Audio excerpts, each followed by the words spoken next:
우리가 지금 옛사람을 벗어버리고 새사람을 입어라 하는 그런 이제 우리 실천적인 그런 명제 앞에서 어떻게 하는 것이 새사람인가 쭉 우리가 보고 있었어요. 지난주에 본 것까지는 지혜로운 사람이더라. 지혜 있는 사람. 그리스도인들은 지혜 있는 자다 하는 것을 보았습니다. 지혜라는 것은 결국은 하나님을 경외함이 지혜다 그랬습니다. 우리 욥기 28장 28절 말씀 중심으로 그걸 보았었죠. 그 다음에 여기서 나오는 거 세월을 아끼라. 세월을 아끼라는 것은 시간을 하나님의 카이로스 시간을 우리가 값주고 살아라는 것이었어요. 그것은 결국은 하나님의 뜻을 우리가 깨달아 알고 하나님 뜻대로 살아라는 말하고 마찬가지 같은 것이고요. 주의 뜻이 무엇인지 이해하라는 말, 시와 찬송과 신령한 노래로 화답하며 그렇게 주께 노래하며 찬송하라는 말, 그 다음에 그리스도 이름으로 항상 감사하라는 말, 이런 말씀들이 전부 다가 지혜와 연결이 되어 있어요. 그럼 지혜는 한마디로 말하면 세상의 어떤 걸 잘 해결해내는 꽤 어떤 처세술 이런 것을 말하는 것이 아니고 하나님의 뜻에 자기를 잘 맞추는 것, 그것이 결국 지혜다라는 것을 우리가 이제 확인할 수 있었습니다. 오늘은 더 나아가서 우리 그리스도인들의 인간관계에 대한 이야기입니다. 원칙입니다. 모든 형태의 인간관계를 그리스도인들은 어떻게 해야 하는가? 오늘 그 요체가, 그 원리가 21절 말씀입니다. 21절 말씀 다시 한번 읽어볼까요? 시작. 그리스도를 경외함으로 피차 복종하라. 그리스도인의 인간관계는 그리스도를 경외함으로 피차 복종하는 것입니다. 먼저 이 복종이라는 말의 의미를 한번 더 피차 복종하라, 이 말을 우리가 자세하게 한번 생각해 보겠습니다. 복종하라 라는 말은 이 복자가 우리말 이거를 보면 복자가 엎드린다, 긴다 이런 뜻이에요. 항복해서 딱 엎드려서, 납작 엎드려서 긴다 이런 뜻이에요. 종은 따른다는 뜻이죠. 그러니까 이 복종이라는 말은 전적으로 상대에게 권위를 인정을 하고, 상대의 권위를 인정하고 절대적으로 따른다라는 그런 의미가 되는 거죠. 이거를 영어로 번역했는데 submit라고 그랬어요. submit라는 말도 항복하고 순종한다 그런 뜻이에요. 이제 항복과 따른다는 말, 이 두 가지 의미가 들어있다는 것을 우리가 볼 수 있어요. 원래 이 성경이 기록될 때 한국말이나 아니면 어느 영어로 기록된 것이 아니니까 원래의 그 헬란 말, 그 말의 의미도 우리 한번 살펴볼 필요가 있죠. 헬란 말로는 휘포타소라는 단어를 썼는데, 휘포라는 말은 아래라는 뜻이에요. 아래. 타소라는 말은 정렬하여 줄을 지어서 선다 또는 명령을 한다 그런 의미예요. 그러니까 휘포타소는 아래에 정렬하여 선다. 그 어떤 아래, 권위 아래에 그 명령을 따른다 그런 의미가 되는 거죠. 그래서 이렇게 두 개의 말이 연합돼서 생긴 이 휘포타소라는 말이 성경에 여러 가지 의미로 나오는데, 성경에 대표적으로 성경에서 나타나고 있는 의미가 순종하다라는 말하고 또 항복하다 그런 거하고 어떤 제재를 받는다, 컨트롤을 받는다 그런 말의 의미가 있어요. 그러니까 이 히포타스라는 말의 의미를 이렇게 의미론적으로 이렇게 해석해 보면 어떤 절대적인 권위, 절대적이라는 말 빼고요, 어떤 권위, 특정의 권위를 존중을 하고 그 권위를 따른다라는 뜻이에요. 그럼 피차 복종하라 이 말은 무슨 말이에요? 그러면 피차 복종하라, 여기는 그 복종하라는 말은 항복한다, 따른다라는 두 가지 의미 있다는 걸 생각하면서 상대의 권위를 항복했으니까 상대의 권위를 존중하는 거지 않습니까? 상대의 권위를 인정하고 따르는 거. 부부 간에 지금 이거 피차 복종하라는 이 인간관계의 이 원칙은 남편과 아내 사이, 부모와 자식 사이, 주인과 종 사이, 모든 인간관계를 다 나타내는 겁니다. 그러니까 일방적인 관계는 없다는 겁니다. 남편은 아내에게 아내의 권위를 존중하고 아내를 따르는 것이고, 아내는 남편의 권위를 인정하고 남편의 그 모든 것들을 따른다는 것입니다. 부모와 자식도 마찬가지입니다. 자식은 부모의 권위를 인정하고 부모의 말을 따르는 것이고, 부모는 또한 자식의 권위를 존중해주고 자식을 따른다는 거예요. 주인과 종도 마찬가지고, 모든 인간관계가 그렇다. 이것이 지금 여기서 맨 먼저 21절에서 말하는 그겁니다. 이 부분을 서로 존중하고 복종하라 하는 이 부분을 메시지 성경에서는 이렇게 번역을 했어요. 서로 예의 바르고 공손하게 대하십시오. 피차 복종하라 이 말을 서로 예의 바르고 공손하게 대하십시오. 이렇게 번역을 했어요. Be courteously reverent to one another. 이렇게 번역을 했어요. 서로 상대를 존중해주라 라는 그런 의미죠. 그러면서 서로 공손하게 대하라. 왜 그러면 이렇게 인간관계 속에서 서로 존중하고 공손하게 대해야 됩니까? 그리스도를 경외함으로. 그리스도를 경외함으로. Out of reverence for Christ. 예수님에 대한 경외함.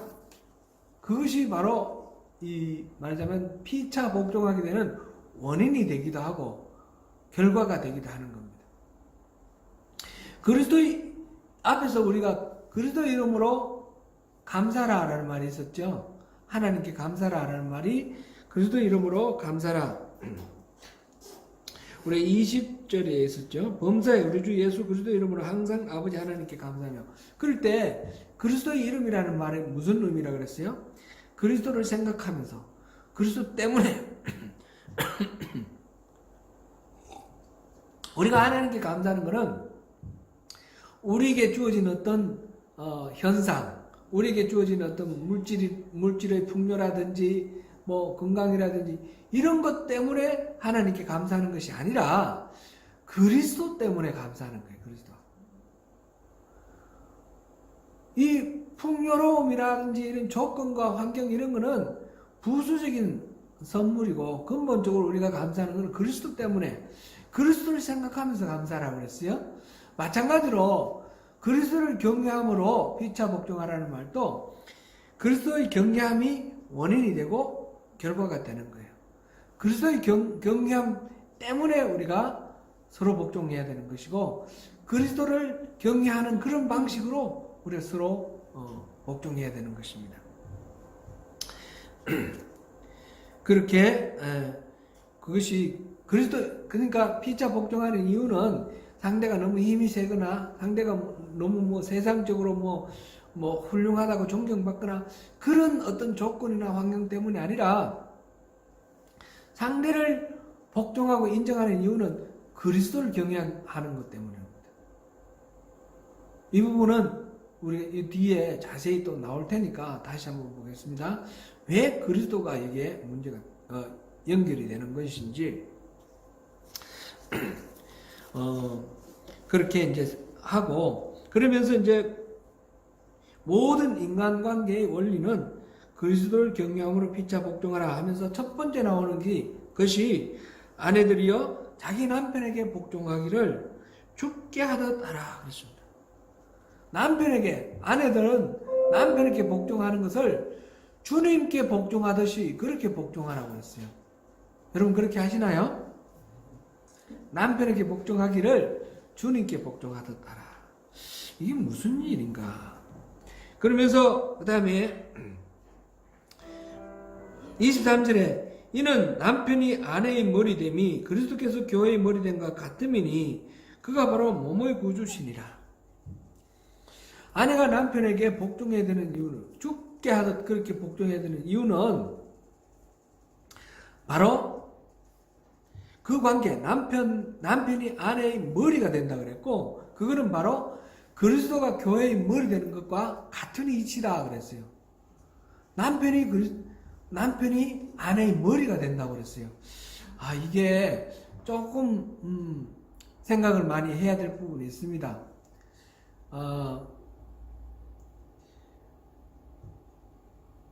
결혼을 하면 아내는 남편의 부하가 된다는 뜻인가요?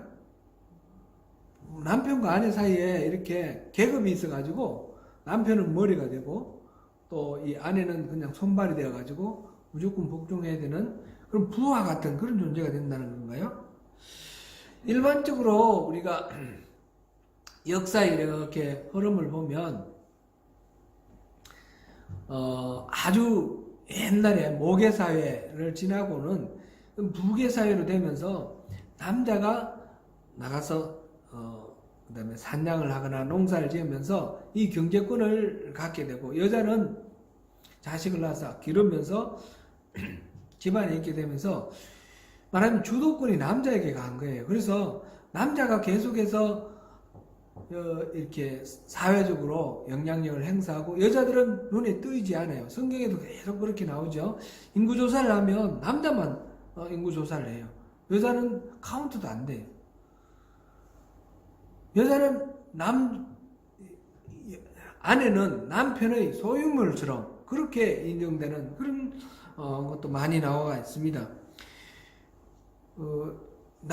여성은 남성의 부속물인 것 같기도 하고, 부부의 결혼 관계가 좀 이렇게 어떤 힘의 어떤 종속 관계, 그리고 남편은 군림하고, 아내는 이렇게 복종하고, 성경에도 그런 걸 가르치는 건가? 그렇게만 하라는 뜻인가? 이 성경을 잘못 이해를 해서 실질적으로 교회에서 남자하고 여자하고 차별하는 그런 경우들이 많이 있습니다. 한국 교회도 그렇고요. 한국 교회 어떤 교단에는 여성들에게는 뭐 이렇게 신학을 공부하고 정해진 어떤 훈련을 다 받아도 여성은 목사로 안수를 안 해주는 그런 데도 많이 있고요. 장로 직분도 이렇게 허락 안 하는 그런 교단도 많습니다.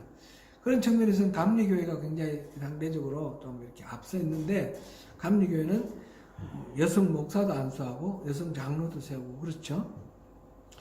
교회에서는 어떤 영향력을 나타내고 교회의 어떤 의사결정을 하는 데 있어서 남성 위주로 이렇게 흘러가는 그런 경우들도 많이 있습니다. 제가 이제 실질적으로 목회를 하면서 보니까 부부가 있는데 부부 중에 누구를 이렇게 교회에서 어떤 직분을 준다든지 할 때 어떻게 하는 게 좋을까 할 때 남편 쪽으로 이렇게 먼저 주는 그런 경향이 저도 있는 것을 봤습니다. 그런 이유가 여러 가지 있겠지만 그거는 남편이 아내보다 더 훌륭해서라기보다 이제 지금 가정의 질서가 남편을 머리로 하는 이 성경 이거를 우리가 받아들이기 때문에, 그래서 아내보다 남편이 교회에서도 더 이렇게 중직을 맡고 이런 식으로 가는 것이 더 자연스러운 질서를 이렇게 형성하는 데 도움이 되는 것 같아요. 근데 그런 것이 결과적으로 남성과 여성을 차별하는 그런 식으로 받아들여지는 것은 이 성경에 대한 잘못된 이해다. 이런 것을 우리가 생각해 봐야 될 것입니다. 남성이 여성보다 더 우월한 존재는 아닙니다. 여기서 우리가 중요한 포인트 하나는 모든 여성들은 남성들에게 복종하라 이런 게 아닙니다. 아내들이요 남편에게 복종하라 그랬습니다. 아내와 남편 이 부부 사이에서 문제입니다. 이 부부 사이에서 아내가 남편에게 복종하라는 것입니다. 그 이유가 이 관계가 그리스도와 교회와의 관계가 같다 그랬는데, 이제 남편과 아내의 이 문제도 남편과 아내 사이에 불평등한 그런 관계가 있고, 남편이 아내를 지배하고 또 이렇게 거느리는 그런 관계로 이해하면 이것도 또한 잘못된 겁니다. 남편과 아내의 관계에서도 원래가 동등한 관계입니다. 이 부분을 잘 이해하기 위해서 우리 창세기를 먼저 한번 보는 것이 좋겠습니다. 창세기요 1장 가보겠습니다.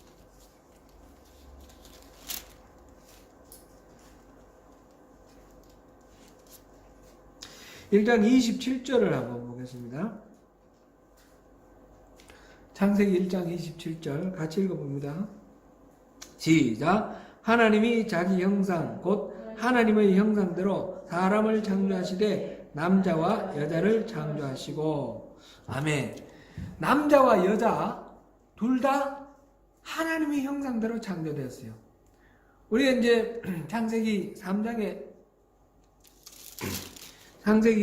2장에 나오는 이야기를 잘 이해를 할 때, 아담의 갈빗대에서 취해서 하와를 만들었으니까 아담은 하나님의 형상대로 만들어졌고 하와는 아닌 것처럼 그렇게 생각하는데, 그게 아니라 근본적으로 하나님은 아담과 하와를, 남자와 여자를 하나님의 형상대로 지었습니다. 그리고 또 제가 누차 여러 번 말씀을 나눴지만, 이 하와를 만들 때에 아담의 갈빗대에서 뽑아가지고 만들었기 때문에 하와가 아담의 부속물이다 이런 게 아닙니다. 한 몸에서 분리된 거다라는 의미입니다. 갈빗대, 신장에 가장 가까운 갈빗대. 그래, 한 몸에서 나눠졌으니 둘이 원래 하나다라는 의미고요. 그리고 돕는 배필로 만들었어요. 돕는 배필, 돕는다라는 것은 우열의 개념이 없다 그랬어요. 돕는 것은 서로가 이 돕는 관계 때문에 완전해지는 겁니다. 이 배필이라는 것은 아내가 남편을 일방적으로 돕는 종속적인, 부수적인 그런 관계라는 뜻이 아니고, 서로가 같이 이 존재함으로 인해서 가치가 완성되는 그런 관계, 그런 관계라는 것입니다. 그래서 남편과 아내, 남성과 여성 다 원래가 동등한 관계입니다. 동등한 관계인데, 지금 바울사도가 말하는 것, 아내들이요 남편에게 복종하기를 죽게 하듯 하라, 이게 무슨 말일까? 왜 남편은 아내의 머리가 된다라고 했을까? 좀 더 나가서 3장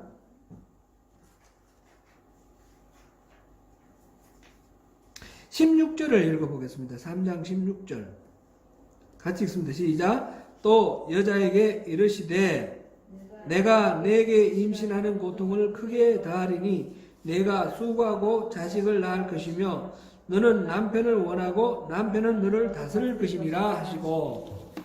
지금 이제 하나님이 금하신 선악과를, 그 사탄의 유혹에 따라서 선악과를 따먹음으로써 인간이 하나님을 등지고 타락한 존재가 되었습니다. 그래서 지금 징계의 내용이 나와 있습니다. 이 징계의 내용은 타락의 결과입니다. 인간이 타락한 결과인데, 지금 16절에서 하반절만 우리가 생각해 봅니다. 상반절은 놔두고요. 너는 남편을 원하고 남편은 너를 다스릴 것이니라. 타락의 결과가 그렇게 됐다는 거죠. 아내는 남편을 원하고 남편은 아내를 다스린다는 거예요. 이게 무슨 말일까? 영어 성경 NIV에는 이렇게 되어 있어요. Your desire will be for your husband, and he will rule over you. Your desire will be for your husband. 너의 그 바람, 욕망, 그것은 남편을 향할 것이다. 그렇게 되어 있어요. 이거 지금 개혁 성경이 지금 개정개혁이 원하고라고 했는데, 개혁한 걸 옛날 우리 요거 번역되기 바로 전에 있었던 거, 지금 혹시 개혁하고 계시는 분 보시면 사모하고라고 돼 있어요. 아내가 남편을 사모하는 게 타락의 결과인가? 그렇다는 거예요. 아내가 남편을 원하는 것이 타락의 결과인가요? 그렇다는 것이. 이게 무슨 말일까? 그냥 여기서 원하고 사모하고 이거는 부부간에 아내가 남편의 어떤 육체적인 어떤 사랑을 바라고 또는 정신적인 정서적인 사랑을 바라는 것처럼 그렇게 이해가 되는데 그런 의미는 아니에요. 원래 이게 이 부분은 다른 번역을 우리가 좀 참고하면 좋겠어요. 공동 번역에서는 이렇게 번역했어요. 너는 남편을 마음대로 주무르고 싶겠지만 도리어 남편의 손아귀에 들리라. 이렇게 번역했고요. 새 번역에서는 네가 남편을 지배하려고 해도 남편이 너를 다스릴 것이라. 이렇게 번역됐습니다. 원래 남편과 아내는 서로 돕는 배필로 동등한 위치로 이렇게 만들어졌는데 창조되었는데 타락의 결과로서 아내는 남편을 조종하고 다스리고 지배하고 마음대로 주무르고 싶은 그런 존재가 되었다는 거예요. 그리고 그러면서 남편의 지배를 받는 그런 존재가 됐다는 거예요. 그러니까 서로 돕는 배필로서 서로의 존재로 인해서 완성되는 그런 협력적인 관계에서 경쟁과 또 대립의 관계로 끊임없는 갈등의 관계로 바뀌었다라는 거예요. 지금 현재 우리의 실존을 한번 생각해 보면 좋겠어요. 죄의 본성을 가진 우리의 현재, 우리 이 자리에 계신 아내분들 어떻습니까? 남편을 막 주무르고 싶습니까? 남편이 내 말대로 안 들으면 속상하고 내가 뭐 하자는 대로 안 하면 막 밉고 그렇습니까? 남편이 뭐 자기 주장하고 이러면 그냥 무슨 수를 써서라도 꺾고 싶고 그렇죠? 이게 죄의 본성이고 타락이라는 거예요. 바로 이 성경에서 말하는 그겁니다.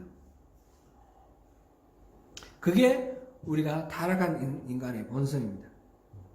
남편을 손아귀에 넣고 마음대로 조종하고 싶어하고 남편이 보면 큰 소리 뻥뻥 치고 자기가 남자라고 막 이렇게 뻗대고 나가도 속으로는 아내는 속으로 그래서 네가 그래 봐야 결국 네가 꺾이지 어쩔 거야 그러면서 속으로 이제 그렇게 생각하고 했습니다. 어느 정도 연륜이 쌓여서 이렇게 되는 거는 그나마 다행인데 요즘 이제 보면 제가 목회하기 전에 있던 교회에 제가 청년부 뭐 이렇게 전도사도 있고 했는데 그 되게 이제 총망받는 아주 사랑하고 참 좋아했던 한 청년이 있었는데 결혼해가지고 신혼여행 갔다고 돌아올 때 따라왔대요. 가서 싸워서 그냥 헤어져 버리는 거예요. 그 너무 충격적인데 지금은 어떻게 되는지 또 소식은 계속 듣지는 못하니까 잘 모르겠는데 너무 마음 아프더라고요. 들어보니까 그런 커플들이 많다는 거예요. 신혼여행 갈 때는 같이 갔는데 올 때는 따라오는 경우들. 그리고 결혼 초기에 신혼 초기에 굉장히 많이 이렇게 갈등과 대립이 있어요. 제가 또 되게 좋아하는 한 친구가 한 20년 됐나요? 자살을 했어요.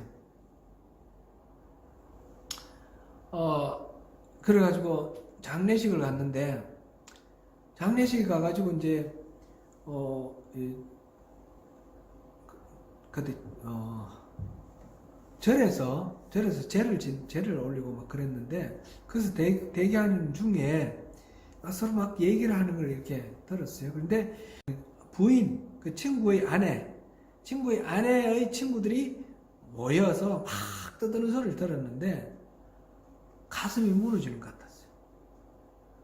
이 여자들이 앉아서 자기 친구의 남편이 지금 죽었는데 그 자리에 모여서 하는 얘기들이 어떻게 하면 남자들을 길들일 수 있느냐, 어떻게 하면 남자의 길을 꺾을 수 있느냐, 어떻게 하면 남자들을 코를 납작하게 할 수 있느냐, 그 얘기를 하고 있는 거예요.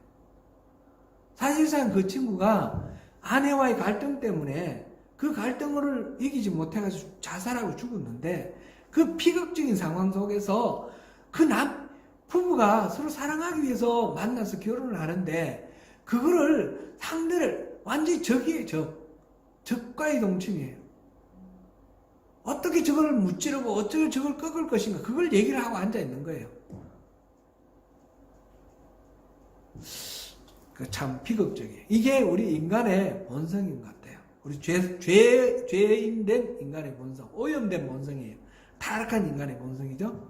원래는 하나님이 서로가 서로의 존재로 인해서 완전해지도록, 홀로서는 완전할 수 없으니까 서로가 존재함으로 세워주고 용납해주고 격려하고 위로하고 손 붙들어주고, 그래서 넘어지고 실수할 때가 있더라도 다시 일어나고 그러면서 의지하면서 살아갈 수 있도록, 그렇게 하나님께서 이 부부라는 관계를 만들어 주셨는데, 인간이 타락하여서 서로 경쟁하고 갈등하고 서로 상대를 꺾게 되고 이런 식으로 생각이 되었다는 거예요. 바울 사도는 그거를 보고 있습니다. 그렇게 해서는 안 된다.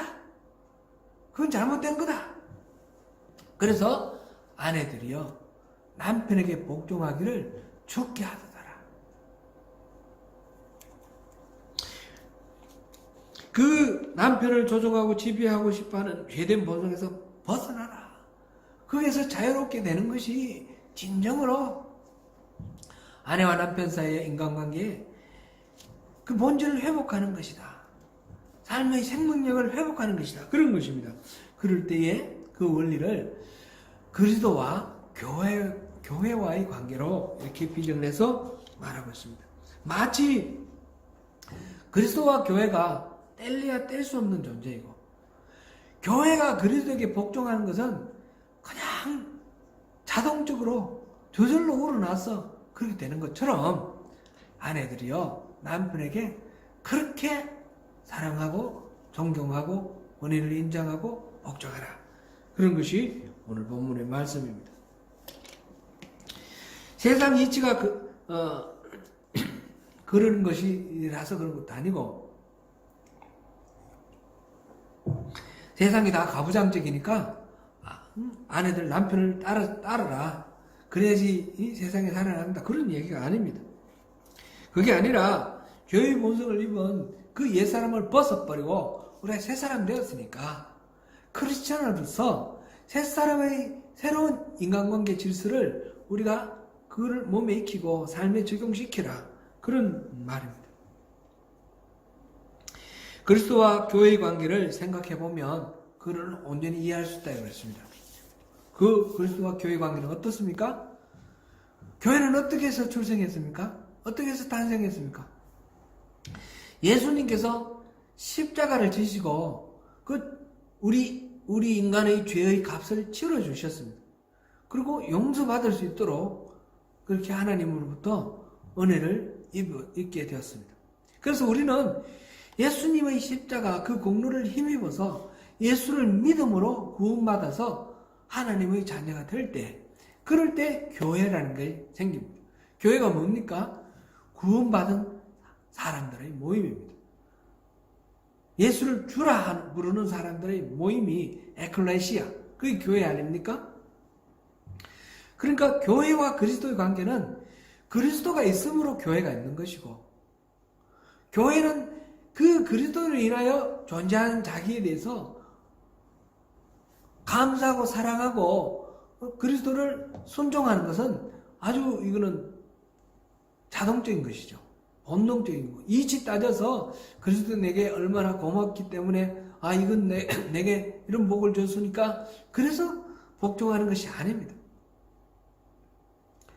하나님께 우리가 복종하는 것은 하나님 내게 뭘 주셨다 이전에 나를 존재하게 하셨고 나를 거듭나게 하셔서 하나님 자녀를 삼아주신 그 근본적인 그 관계 형성 때문에, 그 관계 때문에 우리가 감사하는 거죠. 그 때문에 우리가 복종하는 것이죠. 그렇게 부부간에는 그런 존재랍니다. 남편이 있음으로 아내가 있는 것이죠. 이 말에는 남편이 그리스도처럼 교회를 위하여 자기를 희생해야 된다는 것도 포함되어 있습니다. 이 부분은 다음 주에 우리가 남편이 어떻게 해야 되는지 살펴볼 때 다시 한 번 더 보겠습니다. 아내와 남편과의 관계는 그리스도와 교회와의 관계처럼 그렇게 뗄래야 뗄 수 없는 그런 존재이고, 하나님의 창조 질서에 우리가 부합하기 위해서 서로가 서로의 권위를 인정하고 존중하면서 복종하는 것이라는 것입니다. 서로가 상대를 이기고 상대를 내 마음대로 주무르고 조종하고 내 편하기 위해서 상대를 동원하고 그래서 이용하고 착취하고 그래서 내가 편안을 얻고자 하는 그런 거는 다 죄의 본성입니다. 남편이든 아내든. 남편도 절대로 아내 위에 군림하고 자기의 욕망을 채우기 위해서 아내를 이용해서는 안 되는 것입니다. 서로의 권위를 존중하면서 사랑하고 아끼고 용납하고 피차 복종하는 것. 그것이 바로 하나님이 지으신 질서입니다. 오늘 이 말씀도 묵상하시면서 교회가 주님께 복종하듯이 남편의 권위를 존중하는 사랑하는 아내, 그리스도가 교회를 위해서 자기를 내어주신 것 같이 아내를 위하여 자기를 희생함으로 서로 존중하고 복종하는 남편, 그렇게 서로가 사랑하는 가운데 하나님 기뻐하시는 아름다운 가정을 이루시기를 축복합니다. 기도하겠습니다.